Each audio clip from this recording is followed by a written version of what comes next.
Hey everyone, कैसे हैं सभी। होप सभी बढ़िया होंगे, अच्छे से प्रिपरेशन चल रही होगी। सो गाइस, वेलकम और welcome back to the channel. In this video we are going to discuss about IBPS clerk में 2024 exam review, detail exam review, जिसमें हम 4 फैक्टर्स की बात करने वाले हैं।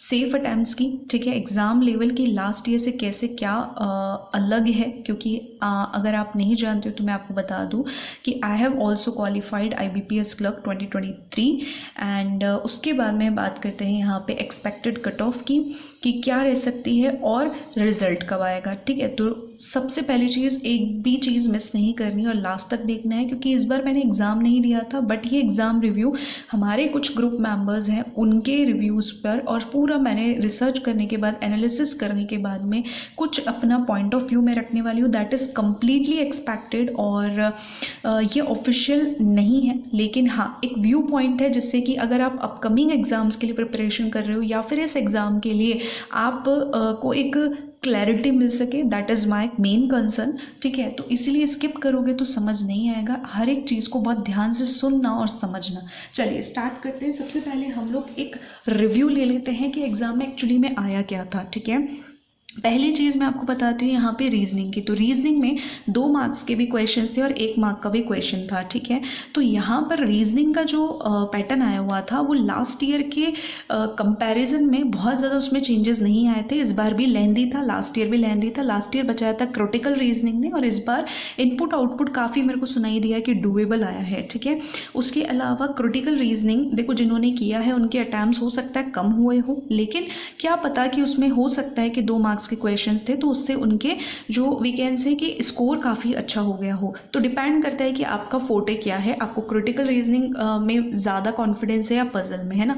बाकी हाँ, पजल है, मेंस की बात कर रहे हैं यहाँ पर, तो फंसाने वाली आ सकती है। तो लास्ट ईयर के कंपैरिजन में मुझे कोई चेंजेस नहीं लगा है रीजनिंग के अंदर, और मॉडरेट ही आया है रीजनिंग में। ठीक है, तो बेसिकली ये चीज़ मुझे यहाँ पर लगी। फिर क्वांट की बात करते हैं, तो क्वांट में 1 मार्क के ही क्वेश्चन थे। ठीक है, ये ईजी टू मॉडरेट मैंने क्यों लिखा है, क्योंकि मेंस की अगर मैं अकॉर्डिंग देखूं और अभी तक के लास्ट 3 इयर्स का एक्सपीरियंस अगर मैं देखूं, तो उस केसेस में बहुत ही ज़्यादा डूएबल पेपर नहीं आता है मेंस का। और कट ऑफ भी अगर आप देखोगे तो उसमें इतना ज़्यादा वेरिएशन या चेंजेस नहीं दिखता है। ठीक है, लेकिन इस बार काफ़ी डूएबल आया था क्वांट। तो केसलेट काफ़ी डूएबल थी, बाकी अर्थमेटिक बचाने वाली थी। हाँ, DI में हो सकता है कि खेला हो किसी और केसलेट के अलावा।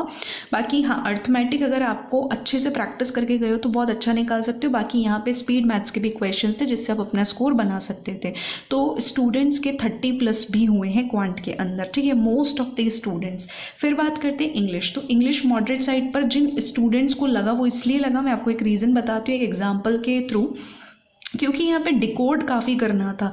लॉजिकल रीजनिंग आपने सुना है, लेकिन मैं आपको बताती हूँ लॉजिकल इंग्लिश भी होता है। फॉर एग्जांपल, जैसे कि मैं यहाँ पे बात कर सकती हूँ, जिसे आपको क्या करना होता है, हमेशा मेंस में ऐसा ही इंग्लिश आता है, लास्ट ईयर भी ऐसा ही इंग्लिश नहीं, लास्ट ईयर थोड़ा ईजियर साइड पे था इंग्लिश, इस बार ऐसा आया है। ये IBPS PO मेंस में देखने को मिल सकता है। फॉर एग्जांपल, मेरी एक ही स्टूडेंट से बात हो रही थी, उन्होंने भी मुझे ये चीज़ बताई कि जैसे 300 है ना, 300 में से 1000 लोग हैं और 300 कुछ करते होंगे, तो आपके ऑप्शंस ऐसे थे कि 30%। ठीक है, तो 30%, तो अल्टीमेटली ये हुआ क्या, 1000 में से अगर 300 लोगों को ले रहे हो तो हुआ तो 30%। तो calculative, that is logical English आपको दी हुई थी, इसलिए आपको थोड़ी सी मॉडरेट साइड पे लग रही थी RC वगैरह। तो RC में इसी तरीके से IBPS खेलता है, और अगर इस चीज़ को समझ गए ना, मेंस के अच्छे से RC की प्रैक्टिस कर ली क्विजेस के थ्रू, तो ये चीज़ आपको IBPS PO में 101% आपको हेल्प करेगी। इसीलिए काफ़ी स्टूडेंट्स ने जिन्होंने एक्यूरेसी रखी होगी उनको मॉडरेट लगा है पेपर।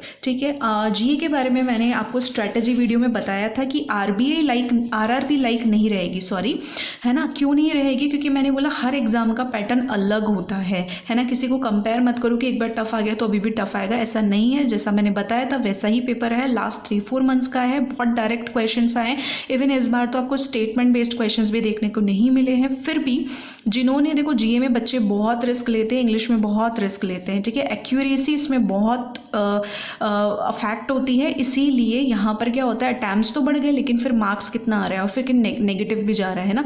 तो ये वाली बात है। लेकिन जिन्होंने एक्यूरेसी के साथ में स्पीड को भी तवज्जो दी है, स्पीड के साथ एक्यूरेसी को भी तवज्जो दी है, उन्होंने काफ़ी डिसेंट स्कोर किया होगा।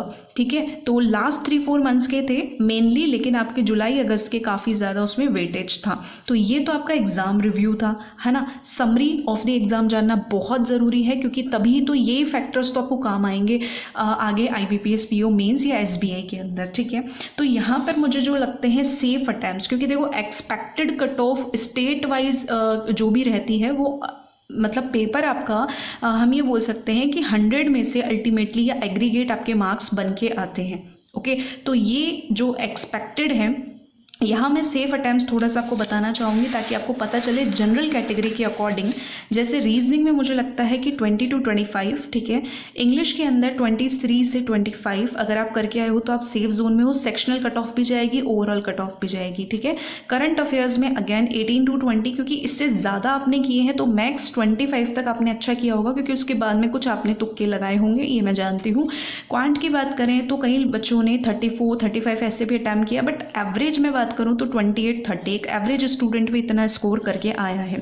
तो ओवरऑल अटैम्प्ट्स की यहाँ पे बात की जा रही है, अगर आपके 89 से 100 के बीच में अटैम्प्ट्स हैं या 85 प्लस अटैम्प्ट्स हैं, ठीक है। देखो 89 से 100 इसलिए क्योंकि लास्ट ईयर के कंपैरिजन में पेपर जो है वो थोड़ा सा मतलब ईजियर था, कंपैरिजन में थोड़ा ईजियर, तो कट ऑफ थोड़ी अबव जाएगी लास्ट ईयर के कंपैरिजन में। ये मत सोचना लास्ट ईयर कम गई थी तो इस बार कम जाएगी, ऐसा बिल्कुल नहीं है, थोड़ा सा बढ़ेगा, बिकॉज पेपर का लेवल कंपेयर करते ही ईजियर साइड पे था इस बार। ठीक है, तो आप बहुत अच्छा निकाल सकते थे, वही वाली बात है।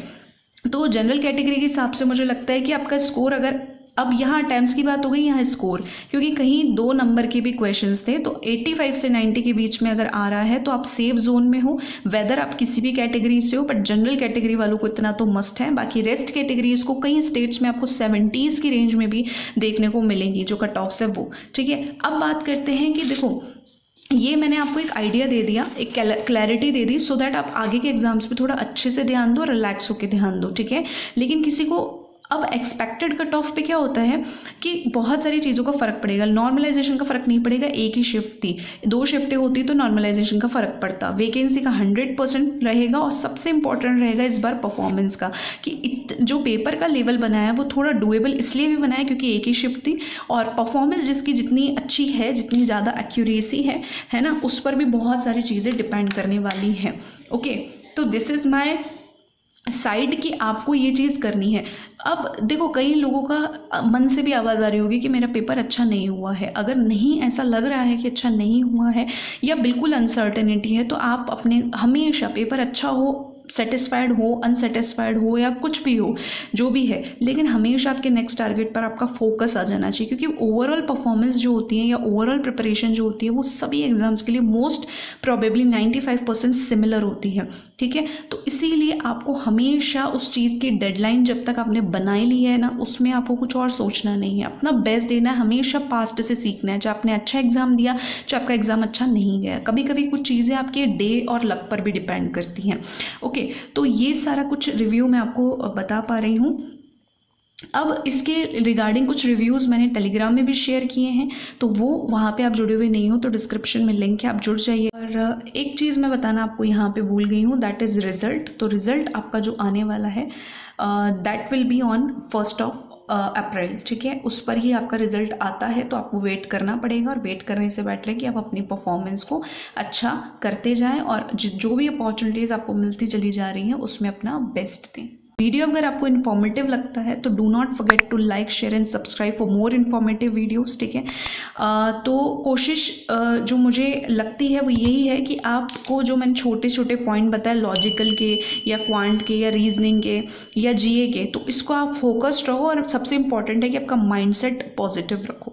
That's all in this video. I hope कि वीडियो से आपको हेल्प मिली होगी। सो मिलते हैं अगले वीडियो में। Till then take care, good bye, good luck.